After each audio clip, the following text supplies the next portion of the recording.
Gas सिलेंडरच्या तुटवड्याचा आज पहिला बळी गेला. आंधळी मिर्झापूरचे वंचित बहुजन आघाडीचे माजी सरपंच शंकरराव शिरसाट हे सकाळी 9 वाजल्यापासून गॅस लाईनमध्ये उभे होते.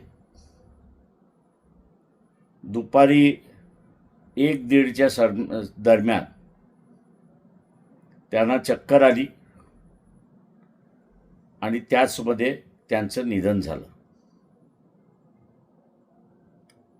गॅस तुटवडा होणार याची अगोदर कल्पना दिली होती.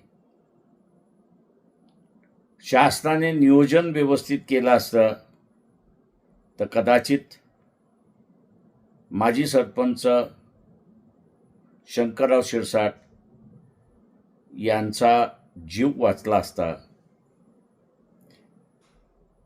केंद्र सरकार, राज्य सरकार या दोघांचा मी असताना धिक्कार करतो आणि यापुढेही गॅस सिलेंडरसाठी माणसं दगावणार नाहीत याची दक्षता त्यांनी घ्यावी हीच विनंती.